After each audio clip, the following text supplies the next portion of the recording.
Two staff members of the Israeli embassy in Washington were shot and killed Wednesday evening while leaving an event at a Jewish museum, and the suspect yelled, "Free, free Palestine," after he was arrested, police said. According to Associated Press, the two victims, a man and a woman, were leaving an event at the Capitol Jewish Museum when the suspect approached a group of 4 people and opened fire, Metropolitan Police Chief Pamela Smith said at a news conference. The suspect, identified as Elias Rodriguez, 30, of Chicago, was observed pacing outside the museum before the shooting, walked into the museum after the shooting and was detained by event security, Smith said. When he was taken into custody, the suspect began chanting, "Free, free Palestine," Smith said. Smith said law enforcement did not believe there was an ongoing threat to the community. Israeli ambassador to the U.S. Yehiel Leiter said the 2 people killed were a young couple about to be engaged, saying the man had purchased a ring this week with the intent to propose next week in Jerusalem. Attorney General Pam Bondi said she was at the scene with former Judge Jeanine Pirro, who serves as the U.S. Attorney in Washington and whose office would prosecute the case.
We are here at the MPD headquarters to provide an update on a horrific shooting that happened shortly after 9 p.m. this evening near the Capitol Jewish Museum.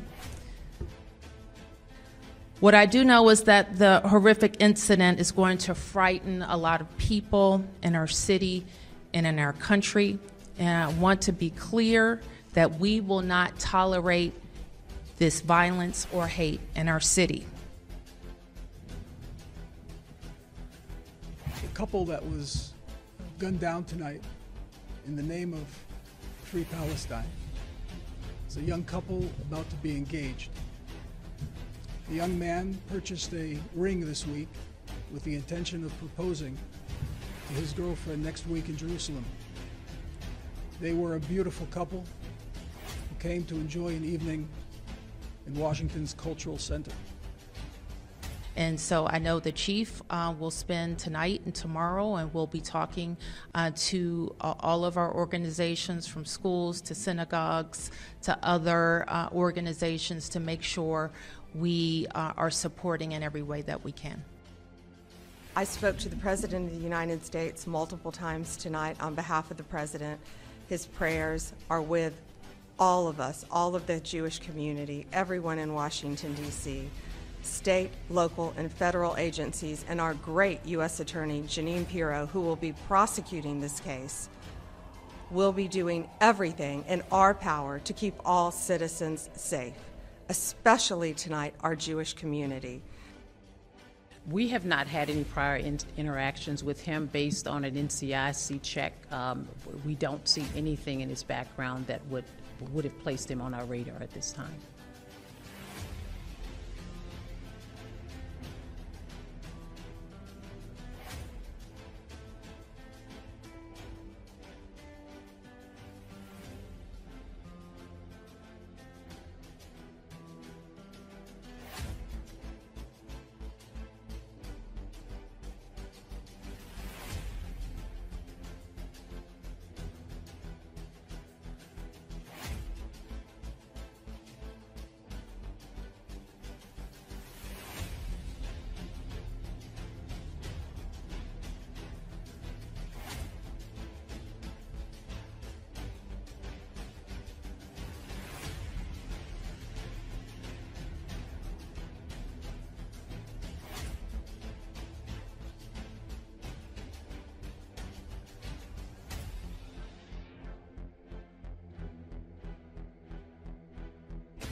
Spanish authorities said that an advisor to former Ukrainian President Viktor Yanukovych was shot dead on Wednesday when gunmen targeted him outside the American School of Madrid.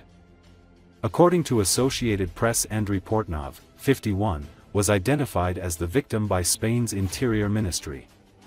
He was shot at 9:15 a.m. local time and 7:15 Greenwich Mean Time, authorities said, after apparently dropping his children off for class. Witnesses reported that Portnov was shot several times in the head and body by more than one gunman when he was getting into his car, a black Mercedes-Benz, police said. The assailants then fled on foot.